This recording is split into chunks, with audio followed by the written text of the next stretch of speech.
Moi, j'ai toujours cette interrogation, évidemment. La profession, entre guillemets, de philosophe nous pousse toujours à, évidemment, tiquer, je ne sais pas ce qu'il faudrait faire comme geste. On parle de la vérité, évidemment. C'est censé être notre tasse de thé, notre affaire, notre grande affaire, la vérité. C'est assez frappant, évidemment, chez Lacan, qui est vendu à la philosophie depuis longtemps, bien sûr. Cette idée qu'on devrait trouver la vérité de notre désir. Et que la surprise, tu l'as dit comme ça, je crois, je ne sais pas toi, c'était la citation de Lacan, devrait pousser le patient, en l'occurrence, à s'interroger sur son désir, et donc à le voir en vérité, à être averti sur son désir. Mais est-ce qu'on ne peut pas imaginer autre chose? Je vois tout de suite, moi, un blocage là-dedans. Parce que quand philosophe me méfie de la vérité. Est-ce qu'il n'y a pas quelque chose de l'ordre d'un blocage de vouloir saisir la chose en vérité? Est-ce qu'on ne peut pas penser autrement? C'est-à-dire non pas s'interroger sur son désir pour essayer de le voir en vérité, mais plutôt quelque chose qui obligerait, parce que c'est bloqué, parce qu'il y a eu quelque chose qui m'a surpris, à bouger différemment, à danser différemment, et non pas tellement à me voir, parce que tu vois ce que j'essaie de dire, à bégayer. Enfin, avoir le droit de bégayer dans ses gestes, plutôt que de chercher une vérité sur soi, qui serait de nouveau une manière de vouloir fixer les choses. Je sais ce qu'il voulait. Je suis là. Bon, je ne sais pas si je vais pouvoir répondre. Si jamais d'autres collègues, n'hésitez pas à intervenir. Bon, mais il y a l'idée quand même de... Enfin, moi, il me semble, en tout cas dans ma pratique, j'essaie de comprendre un petit peu avec le patient en fonction de ce qu'il m'apporte. Les séances sont assez ouvertes. Hein, je veux dire, il n'y a pas un canevas précis où on le met dans un cadre, où c'est prévu d'organiser les choses de telle sorte, comme décrit Aristote, pour répondre un petit peu à ce que tu disais, de créer une surprise. Il y a quelque chose aussi d'une spontanéité, hein, je veux dire. D'autant plus avec les enfants, où voilà, enfin, des fois je me retrouve à quatre pattes à jouer aux voitures, enfin, non, mais pour être très concret, je veux dire, il y a quelque chose des fois de surprenant qui survient. Mais dans mon travail, avec leur vérité, c'est ça. Mais c'est déjà de repérer un petit peu en fonction, déjà, bon, en tout cas en pédopsychiatrie, on va rencontrer aussi les parents qui vont donner du matériel clinique, des informations importantes sur un regard qu'ils peuvent porter sur l'enfant. Est-ce que l'enfant en dit, ce qu'il produit dans les jeux, ou ce qu'il produit dans les dires, ou dans des lapsus. Et puis à partir de là, d'un certain nombre d'éléments, tu fais un petit peu une hypothèse qu'il y a quelque chose, enfin tu observes une répétition d'une certaine souffrance, une répétition de certains problèmes, et tu vas essayer de les interroger,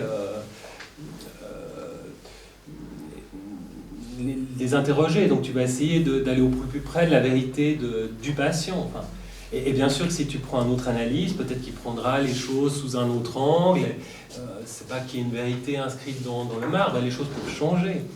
Mais il y a aussi ce qui est important à dire, c'est aussi que le patient va pouvoir dire des choses incroyables sur lui, puis tu le stoppes à un moment donné pour vraiment donner du poids, lester le truc et lui dire mais ça me paraît important. Donc tu interprètes, tu fais une lecture un peu de... Je trouve intéressant, je réfléchissais à tout ça voilà, pendant ton intervention, mais il y a un côté un peu, pour moi, un petit peu lecture de texte que tu fais. Il y a plusieurs interprétations qu'on peut faire, et je pense qu'il faut le prendre de cet angle-là, et pas d'une vérité écrite dans le marbre. À ce moment-là, tu fais ton maître, qui vient lester la vérité par le surplomb. Je sais pas si tu fais ton maître, tu proposes quelque chose. De toute façon, le patient, s'il n'est pas d'accord, il t'envoie. Si tu fais le maître, souvent tu te fais balayer. Non, mais je te dis ça aussi par expérience. Je me rappelle quand tu es en formation médicale, tu commences en psychiatrie, et puis tu sens de savoir ce qui est bien, ce qui est juste.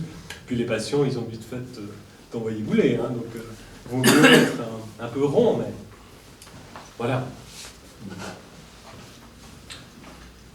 Julien ? Oui, j'ai juste. Mais ça accompagne un peu la question de Michel. Parce que en entendant Michel, je me dis, bon, problème de vérité, mais en fait, problème de question de... Peut-être que le mot qui me vient le plus, c'est plutôt source. Source d'une crainte, source, etc. Et puis, de l'autre côté, gestion des formes. Et en travaillant le théâtre, on travaille, qu'on soit côté spectateur ou côté acteur aussi. C'est ça qui est intéressant. C'est que tu engages un dialogue avec tes acteurs qui vont produire quelque chose, etc. Et c'est plus à les pousser à générer d'autres formes sur le même sentiment. Et que là, on appliquerait, et pas justement... Pas trouver la vérité. Pas trouver la vérité, pas trouver la faire source. Parce que la source, de toute façon, on est pris dans ce flot de sentiments ou de ce qu'on appelle vraiment une situation. Donc on dirait plutôt repossibiliser, que je disais plutôt Voilà. trouver la vérité. C'est là où je voulais justement repossibiliser, réappliquer la contingence et moi, le comédien, je le fais travailler, puis d'un coup, je le casse. Je l'arrête et il doit reprendre, changer. Alors, je ne sais pas comment toi, tu arrives à savoir si c'est vraiment une question de flux ou une question de source. C'est une question de catharsis ou une question, je ne sais plus comment tu avais intitulé catharsis. Ou distanciation. Ou distanciation. Flux ou source. Oui, moi, il me semble qu'il y a un peu des deux, enfin, en tout cas. Enfin, je le vois surtout ces derniers temps, où j'ai des gens assez déprimés et c'était marrant, ce matin, j'avais l'impression d'être un peu dans les études sur l'hystérie in vivo. Enfin, c'était très, très bizarre. Je ne suis pas entré dans le détail, mais une de mes patientes qui me parlait des phénomènes d'angoisse qu'elle traîne depuis des années, et puis quand elle se revoit dans le miroir, elle revit des événements vraiment traumatiques, assez très lourds, qu'elle a vécu en jeune adulte. Et puis elle me disait qu'elle se sentait mieux en parlant. C'était incroyable. Je me disais, mais c'est de la catharsis, génial, je vais lui offrir des études sur l'hystérie. Donc il y a de ça, et puis moi je pense d'être conscient un peu de ce qui te taraude, on devient plus fort. Et c'est aussi le patient qui interprète aussi sur lui-même aussi. Je pense que c'est important de le dire. Oui, il y a peut-être une question de temporalité, en fait. Ce serait le moment de prise de conscience, mêlé d'affect, de catharsis. Et puis, qu'est-ce qu'on fait ensuite? Et vraiment, ça, je pense, ça nous échappe. Que ce soit en tant que thérapeute ou en tant que prof, par exemple. C'est-à-dire comment ensuite il va produire d'autres gestes, puisqu'il est repossible. Voilà, il ne suffit pas. Parce que le risque, moi, je vois au théâtre, c'est, moi, j'adore revoir la répétition. Revoir faire. J'ai beau avoir une catharsis à un moment, qu'est-ce qui va faire que je ne vais pas reproduire le même geste? Je peux très bien me vider tout le temps, enfin je sais pas, c'est l'histoire de Mengele qui pleurait en écoutant du Brahms ou du Beethoven. Il peut le faire 15 000 fois tout en étant un peu salaud. Bon, c'est là qu'il faut s'interroger de pourquoi ça se répète, et puis d'amener le patient en disant mais c'est étonnant, ça se répète, vous m'avez déjà parlé de ça une fois, et puis il faut avoir bonne mémoire aussi pour se rappeler de ce qui a été dit, et puis de le repointer. On doit aussi faire un travail, je trouve, beaucoup d'élagage, où tout ce qui est dit, on doit vraiment, et puis chacun, je pense, le fait à sa manière. On peut voir les choses, on peut voir un objet sous plusieurs angles, hein. Mais on va prendre ce qu'on dit, des signifiants propres aux patients, des termes, des thématiques qui lui sont propres, et puis on va essayer de ramasser un peu tout ça pour arriver à un certain essentiel et de l'interroger là-dessus. Et c'est finalement le patient qui... Enfin, le travail se fait à deux, hein, je veux dire. Voilà. Mais je crois que, Renato, vous aviez une question. Ou une remarque. Oui. Plutôt une remarque. Je pense que ça ira comme ça. Oui. Okay. Donc c'est sur la question de l'intelligence. C'est vrai que Freud est allé un peu vite dans cette question de l'intelligence. On a l'impression qu'il est presque plus subtil lorsqu'il parle de vérité que lorsqu'il parle d'intelligence, parce qu'il se méfie justement en termes de vérité. Peut-être aussi, en un siècle, l'idée d'intelligence a changé. Ça veut dire aujourd'hui, on considère l'intelligence comme une aptitude, ou plusieurs aptitudes à plusieurs choses différentes, tel point qu'on pourrait dire que l'intelligence du sportif, l'intelligence du philosophe sont différentes, ou l'intelligence de l'architecte, ou l'intelligence du sourd est différente de l'aveugle, et ainsi de suite. Alors, selon vous, quel serait, bon, on ne peut faire que des hypothèses, quel type d'intelligence Freud est en train de parler, qui ne serait pas, certaines personnes ne seraient pas aptes à l'analyse. Et l'autre question, c'est, est-ce que pour le théâtre, tous les types d'intelligence seraient aptes aussi à cet effet cathartique ou de distanciation ou autre? Bon, moi j'avais essayé de traduire déjà, enfin de commenter tout de suite la citation en parlant de compétences. De compétence à se laisser prendre dans un jeu d'interrogation sur mon discours, de plaisir pris aux associations, d'intérêt pour soi, etc. Espèce de type de compétence que visiblement, ce qu'il l'évoque juste après d'ailleurs, certaines personnes ne sont pas du tout envie, en quelque sorte, de rentrer là-dedans. Ce ne serait pas du tout, par exemple, une question de niveau culturel. Quelqu'un peut avoir un niveau culturel immense, enfin, on connaît bien ça, il y a des gens qui peuvent ergoter à une virgule près sur Kant dans la bonne édition pendant des heures. Et où en fait il n'y a pas du tout cette liberté, cette compétence, il n'y a aucune intelligence. Bah, je pense que après, si quelqu'un aura reconnu au moins une personne dans cette salle. Donc plutôt une compétence de souplesse, à rentrer dans un jeu souple avec soi-même ou avec le langage. Donc d'envie. Mais ça, je pense qu'effectivement, on le retrouverait chez nos élèves. Ben non, mais voilà, le possessif. Ok, on voit bien, c'est-à-dire pour certains, c'est pas du tout une question d'intelligence, au sens, au contraire, ils peuvent être super bons dans certains trucs, c'est pas ça, c'est pas élitiste. Mais il n'y a pas de disponibilité à la transformation et au jeu, je sais pas comment je l'appelle ça, moi je traduirais ça comme ça. Et puis l'autre question, c'était justement... Par rapport au théâtre. Oui, alors par rapport au théâtre, ouais, on n'est pas loin, me semble-t-il. Qu'est-ce qui fait... Alors là, moi c'est l'autre question que j'ai essayé d'adresser à Marc-Antoine, c'est la pulsion de répétition. C'est-à-dire, qu'est-ce qui fait que je vais aller au théâtre tous les dimanches, enfin tous les dimanches, non, pas au théâtre le dimanche, c'est dire si j'y vais plus souvent, puis qu'on a du plaisir à répéter l'expérience de fascination pour les beaux textes, etc. Puis on est dans la rengaine, mais au sens vraiment non productif du terme. Moi, il me semble que c'est ça l'obstacle. L'obstacle de l'art, c'est l'amateur d'art.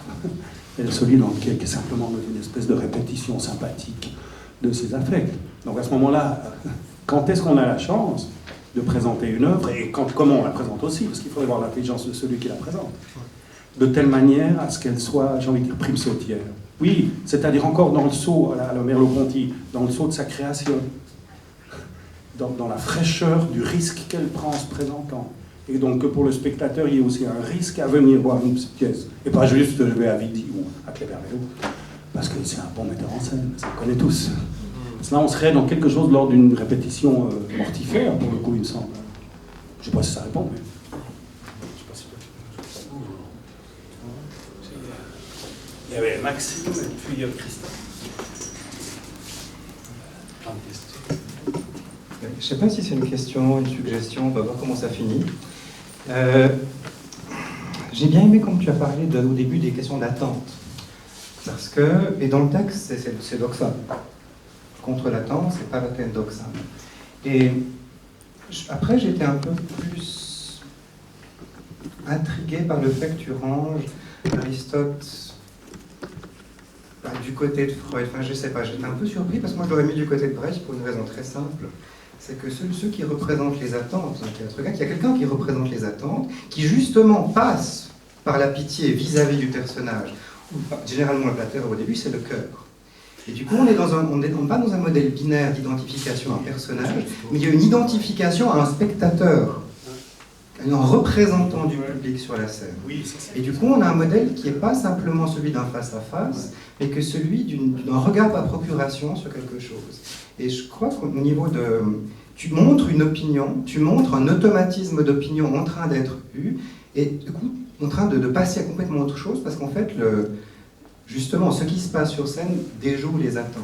Mais à ce moment-là, c'est une distanciation au sens de Brecht. Alors, justement, mais on est une distanciation au sens de Brecht, mais en même temps, tu n'as pas cette idée que le nœud est montré.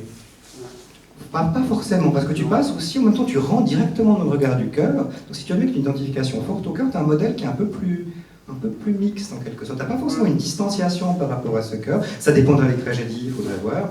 Il faut voir les exemples qu'Aristote a en tête. Et ce qui impliquerait que tu as une monstration de certains affects, mais qui n'implique pas forcément qu'on les met en scène ou qu'on les indique comme s'il y avait d'autres aspects d'affect possibles. Vraiment juste un passage surprenant d'affect à d'autres. Qui peut peut-être dans un second temps amener à réfléchir sur pourquoi on a ces réflexions de manière automatique, mais ça, c'est pas dans le texte d'Aristote, c'est tout. Alors, je ne sais pas ce que tu peux faire de ça, puis je ne sais pas ce qu'il y aura un équivalent de cette ternarisation du modèle. Je ne sais pas, dans la clinique, ça c'est ma compagne qui peut répondre, mais ce qui est intéressant, c'est que dans le fameux L'éthique de la psychanalyse de Lacan, là, le séminaire, il s'intéresse beaucoup, quand il analyse Antibone, essentiellement la position du cœur, effectivement. Il parle constamment de la représentation par le cœur des affects d'un public, mais qui n'en est pas un, en fait, atteignant. Bon, parfois, il y a parfois tu peux jouer, mais généralement c'est un public possible. Oui, donc c'est un public possible et parfois il a raison, parfois il a tort. Mais ça c'est comment un dédoublement. Je sais pas s'il y a aussi de la pratique pédagogique quelque chose à faire avec. Alors, je peux. Ça fait penser à une matière dans la pratique pédagogique. Je pense à ma cousine, Abilé, c'est longtemps, bref, qui est instite. Elle a une formation de clown. Oui, évidemment, c'est parfait. Elle a une marionnette. Donc, elle est tout petit. Hein. Elle a une marionnette, c'est-à-dire qu'il y a un tiers. Il y a les enfants, la prof, puis. Donc, c'est complètement instrumentalisé, donc, hein, par rapport à ce que je disais, pour le coup. Ne reste pas une liberté. Mais la marionnette, elle incarne les affects des enfants. Et notamment, il y avait une période où ils étaient embêtés avec des espèces de carnets. Hein, à la EVM, je pense que c'était l'époque des VM, où ils en avaient marre de ce carnet. C'est une souffrance, mais ils ne pouvaient pas, pour le coup, l'évacuer. Ils ne pouvaient pas dire en face. Et une fois, elle a mis en scène, en arrivant un matin, la marionnette, elle portait un nom, évidemment, déchirant ce carnet, parce qu'on avait marre, rageant, mais les élèves médusés, parce que c'est exactement ce qu'ils n'osaient pas faire, eux. Et donc là, il y avait bien un tiers. Évidemment, je pense qu'en pédagogie, il faudrait une marionnette. Il y en a une. Je sais pas, alors, juste poser la question, c'est juste possible de la reformuler. Non, j'avais l'impression que dans l'élaboration, surtout celle que proposait Michel, on était dans l'identification qui était une identification au personnage. Oui. On était uniquement sur cet axe-là. Oui. Et je voulais savoir si on ne pouvait pas penser à un modèle justement ternaire avec un public, un représentant du public et le personnage. Je ne sais pas s'il y a des équivalents. En clinique, tu vois. En clinique, je ne sais pas si. On peut penser à un ternaire. Parce que là, on pense au face-à-face entre l'analyse et l'analysé, mais est-ce qu'il y a autre chose Je ne pourrais pas répondre. Je ne sais pas. C'est une bonne question. Mais... Tobin-Nathan sur l'influence, qui essaye en ethnopsychiatrie de penser les pratiques de thérapie en passant par des coutumes, en guillemets, notamment les coutumes en Afrique du Nord, qu'ils utilisent en espèce d'objet. Donc c'est du métal ou du plomb qu'on jette d'un coup dans un seau d'eau. Et puis il prend une forme. C'est intéressant, c'est la cristallisation d'un seul coup avec surprise, ça fait pshhh en plus. Il y a un côté évidemment thaumaturge. Hein. Mais ce qu'il n'arrête pas de dire, c'est que dans la relation thérapeutique, il y aura un tiers qui serait l'objet. Et repensant, lui, la pratique psychanalytique, il dit ça, on ne pense pas assez. Il faudrait aller chez Winnicott, évidemment, plutôt. Pour qu'il y ait un tiers, pas seulement moi, le patient, mais quelque chose en tiers qui serait l'objet. Je ne sais pas si ça répond à la question, mais je parle de choses à trois. Mais ce qui peut arriver aussi dans des traitements avec des enfants, c'est que finalement, voilà, les enfants ne sont pas forcément conscients de ce qui leur arrive, ils n'ont pas forcément envie de venir, certains ça les barre, donc c'est très laborieux. Hein. Des fois, il n'y a pas grand-chose directement avec l'enfant. Et ce qui peut se passer, c'est que des entretiens ont lieu avec les parents, l'enfant joue ou dessine, et puis il y a quelque chose, je pense, qui se passe. Enfin, on essaie de comprendre, de s'interroger avec les parents sur le pourquoi de tel ou tel problème, et je pense que ça peut avoir un effet indirect. On est moins dans une confrontation, mais l'enfant capte un petit peu ce qui peut lui être utile, ou bien, enfin, est-ce que simplement le regard que les parents portent sur leur enfant change leur manière de faire et ils sont peut-être plus enveloppants, ou ils arrivent peut-être mieux à faire saisir à leur enfant le problème? Peut-être, oui. Il y a le cas par rapport à cette histoire de tiers, dans le cas du petit Hans, où finalement c'est un peu... le petit Hans, c'est un enfant qui a une phobie des chevaux, et finalement Freud en parle avec le père, enfin, quelquefois. Ça, je ne sais pas si ça répond un petit peu à votre observation. Je crois qu'il y avait une question ici, et puis derrière. Non, ici. Non, mais je peux... Ah, mais commençons derrière. En fait, pour moi, c'était juste une question. Quand on regarde cet aspect ternaire, ma question, c'est est-ce qu'on pourrait imaginer ça dans l'ordre de l'introduction l'idéal du moi que Freud a introduit pour trouver un équilibre psychique. C'est-à-dire que l'idéal du moi deviendrait l'espace, c'est-à-dire la norme sociale pour trouver l'équilibre. Moi, c'est la notion que je me suis posée. Mais...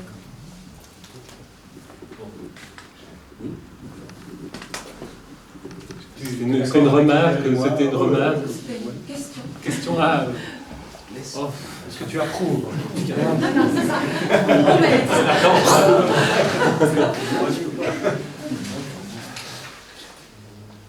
Renato, venez à mon aide. Je sais pas. Je suis navré, je sais pas. Cours d'inspiration. Effet de surprise. Il y a un, si jamais, Barthes reprend ça, idéal du moi idéal, par rapport à l'écriture, et puis dans le fait de construire quelque chose par rapport à ça, et des problèmes de tension, hein, de possibilité d'écrire, des possibilités de faire du vivre, même si c'est carrément rien que de l'écriture, qui est en tension entre ces deux. Et puis alors là, c'est là que peut-être apparaît une possibilité de nostalgie, mais en même temps ça ne tient pas, sinon il n'y a pas d'écriture. Ça, c'est ce qu'on fait par dessus.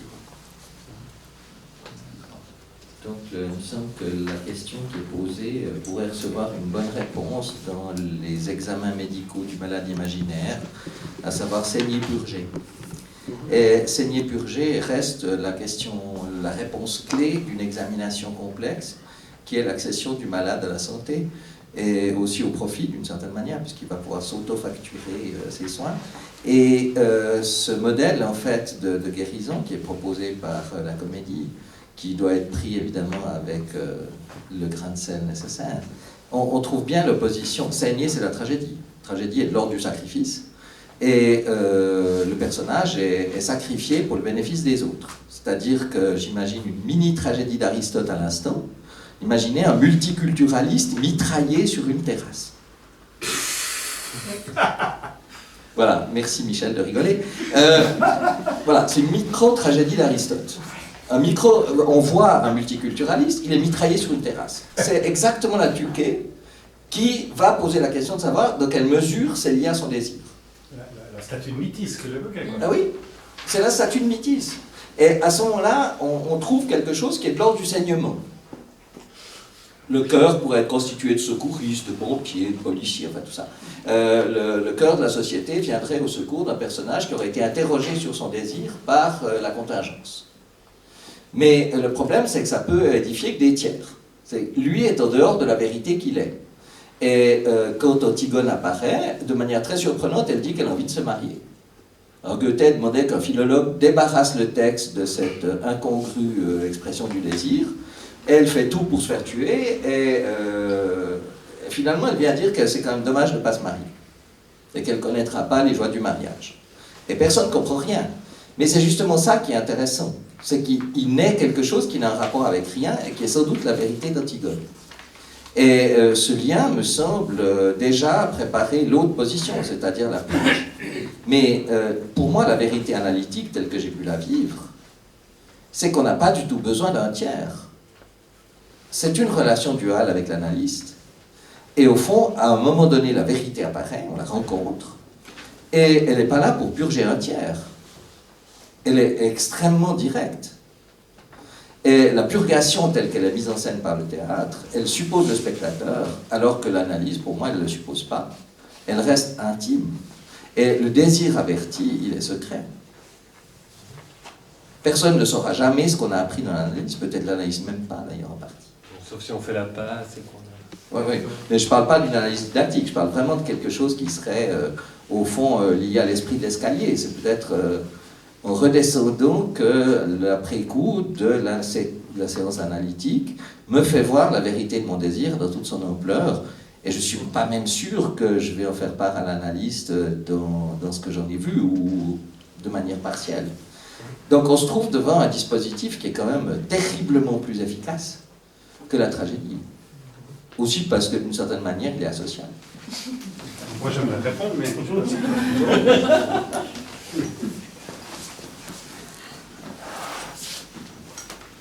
Non, mais c'était un commentaire.